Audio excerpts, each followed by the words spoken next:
Kenduri kahwin pula tu yang kehadirannya wajib. Dengar tuan-tuan, saya kuat pendapat-pendapat tu. Jadi sayugianya kita berikan keringanan pada tuan rumah untuk boleh jamak sembahyang Zuhur ke Asar. Pasal apa? Pasal di atas dasar Islam memuliakan tetamu. Sekali dengar macam mana? Okey tak? Kepala otak sepak ni kaedah gila babi. Mana siapa yang bercakap? Yang cakap katalah siapa? Tuan-tuan tahu siapa? Pernah cakap itu? Nak sebut pun nama dia kalau sebut jadi aib sikit. Jadi aib tu pasal Perak ni orang anggap dia tu orang pakar, tapi pakar kan hancur pekah dia. Tak payah sebut lah. Sebut fikirlah pendapat tu, asal nak sebut pendapat gila babi ni usah ada pakai. Sepak lah, kalau ikut istilahnya sepak lah. Tambah zaman ni tuan-tuan, kalau isu-isu perubatan kita dengar pening. Boleh pindah organ. Esok siput tuan-tuan pun boleh tukar. Siput tu lah siput. Siput tu kemaluan lah. Kawan tu agak-agak tidur dah 4-5 tahun dah tak boleh nak pakai. Dah macam tak boleh dah cah pasal dah kong. Mayat ni mati, tengok power lagi. Dia kata boleh replace. Ambil yang ni ganti yang tu, yang ni boleh ni. Pasal apa? Manfaatkan barang yang ada. Allah Ta'ala suruh kita ambil manfaat. Dan khairun nas anfa'uhum linnas. Syarahkan hadis weh. Sebaik-baik manusia ialah manusia yang bermanfaat. Jadi kalau mati pun dia bermanfaat. Inilah khairun nas. Jadi kalau tuan-tuan ada, tuan-tuan sedekah jariah lah apa yang ada kat tuan-tuan tu supaya boleh replace pada orang yang dah mati lama Ada, jangan tak tahu tuan-tuan, kalau tuan-tuan tak pernah dengar fatwa tu lah ni, benda tu akan didengar masa akan datang. Isyarat-isyarat benda macam ni Rasulullah dah cerita lama. Kita kalau bab kemaluan tu saya tak bisa dengar lagi lah.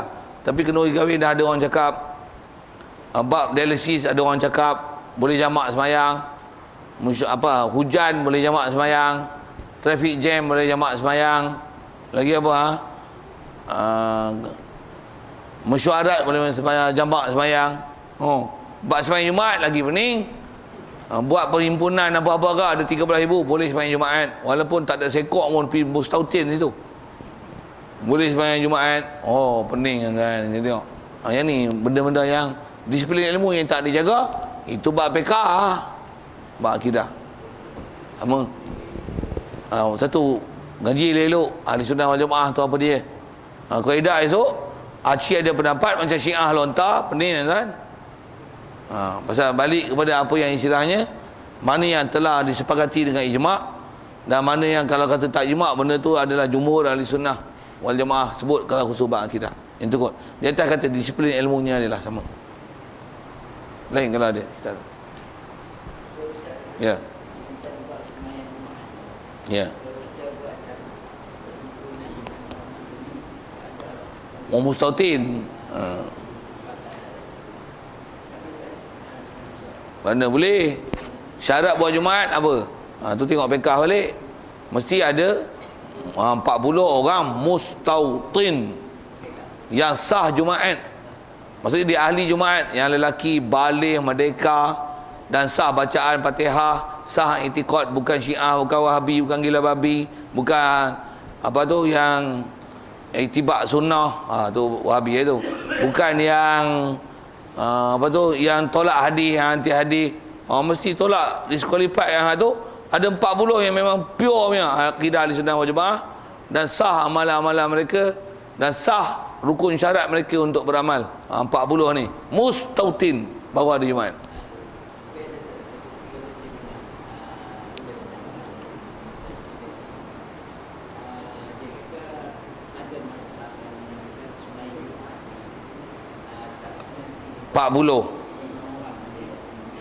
Ya.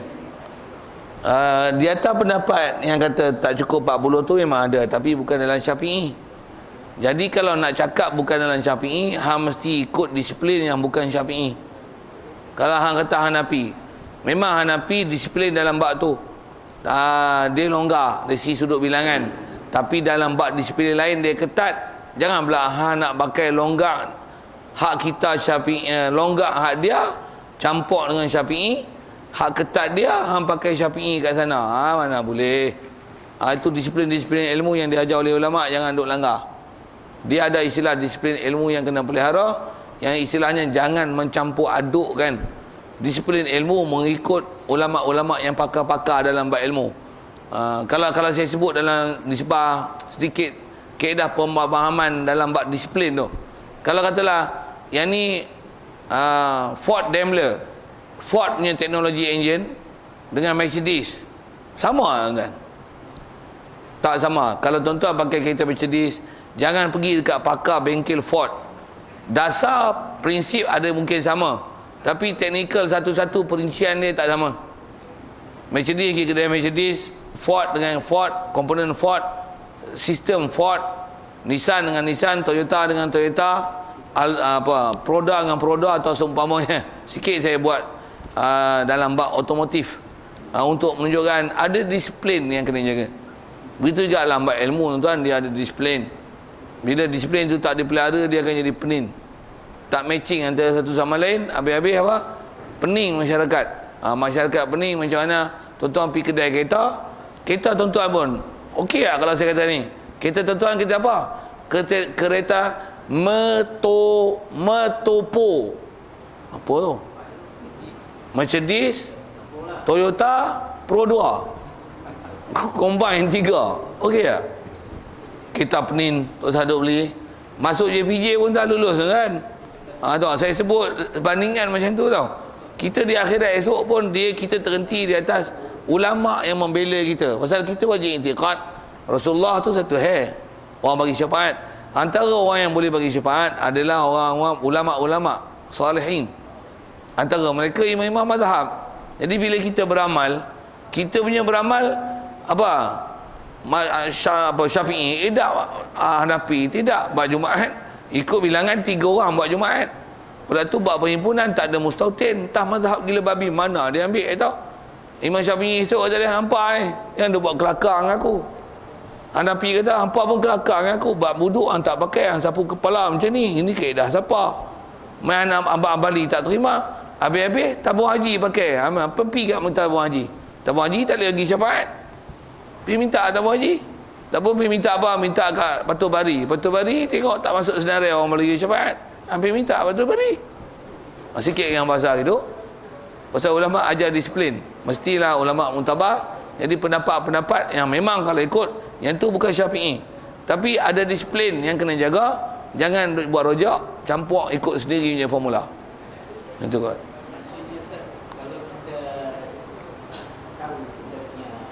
Peraturan.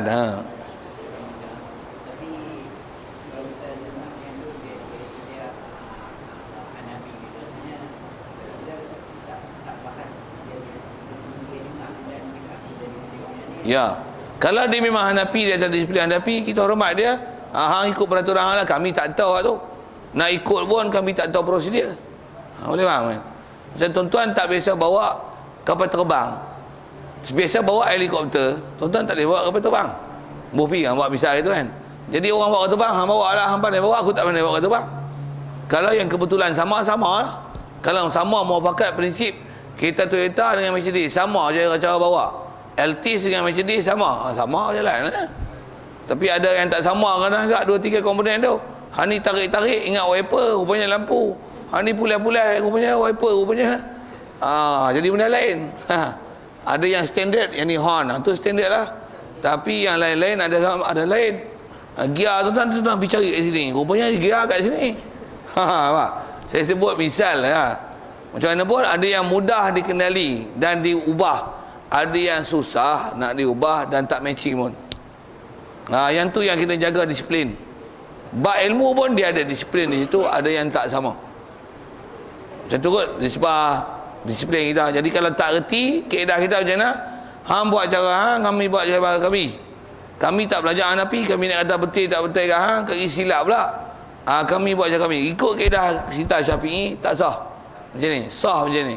Jadi tengok disiplin ilmu masing-masing. Itu peraturan. Ya kot. Ada lain?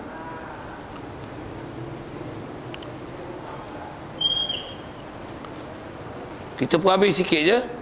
Pasal ada benda yang umumnya kita pernah belajar. Apa dia? Bil mu'jizati uyyidu takarruma wa usmatul bari likullin hutima. Dan kata dia dengan beberapa mukjizat dikuatkan mereka itu rusul. kerana memuliakan, okay, dan pemeliharaan Tuhan Al-Bari bagi tiap-tiap mereka itu wajib diiktikadkan. Sekali lagi baca. Dan dengan beberapa mukjizat dikuatkan mereka itu. Maksud mereka itu adalah Rasul. Pasal apa diberi mukjizat? Kerana memulia dan memelihara. Pelihara apa? Peliharaan Tuhan. Tuhan mana? Al-Bari. Maksud Al-Bari yang mencipta. Allah Ta'ala beri mukjizat bagi tiap-tiap mereka itu Rasul. Mukjizat itu wajib diiktikadkan. Ayat dia style lama sikit. Jadi apa maksud? Dia kata wajib iktikad Rasul.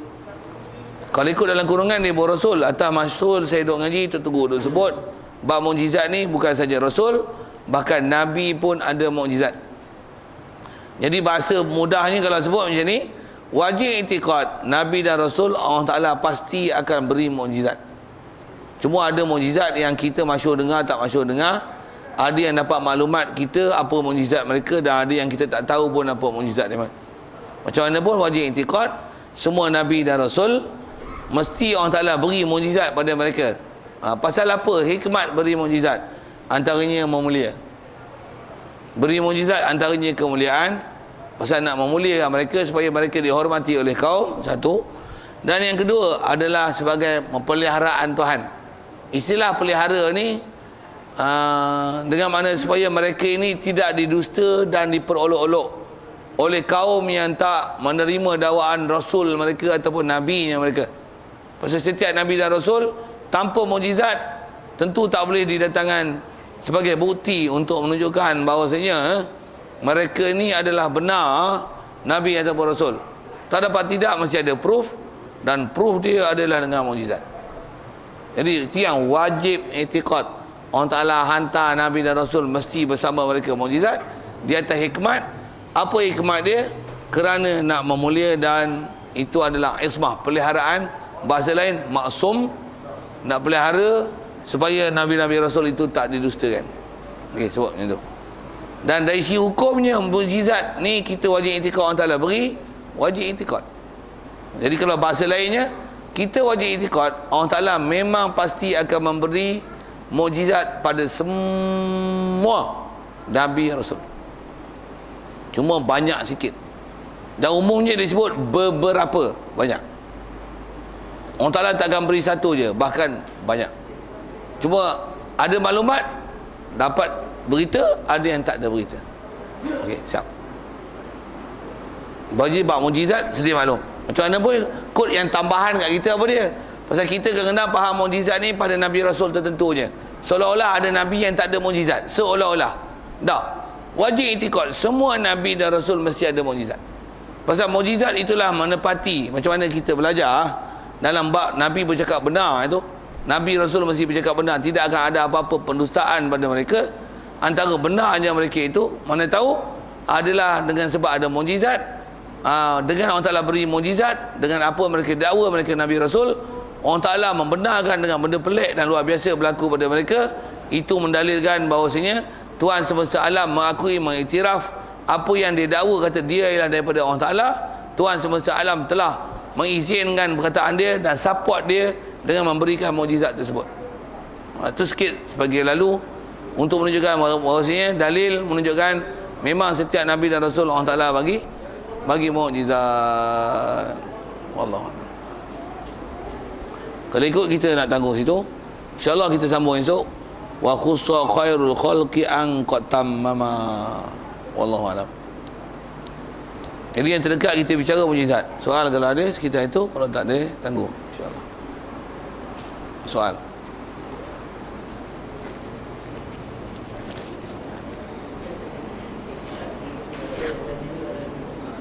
Ya.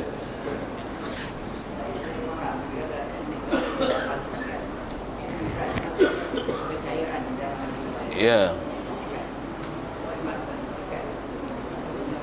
Kepercayaan dalam hati, ya. Itu jelah. Oh, itu je. Oh. Atas bahasanya ya, intikad ni kepercayaan dalam hati. Maksudnya pegangan kita. Maksudnya itu kita yakini, itu jadi doktrin kehidupan. dan kita hidup di atas pahaman itu. Itu itikad lah. Wallah. Bismillahirrahmanirrahim. Allahumma nawwir qulubana min nuri hidayatika kama nawwartal arda min nuri syamsika abadan abada bi rahmatika ya arhamar rahimin warzuqna fahman nabiyyin wa hifdzal mursalin wa ilhamal malaikatil muqarrabin wa sallim tasliman ala jamil anbiya'i wal mursalin walhamdulillahi rabbil alamin. Assalamualaikum warahmatullahi wabarakatuh.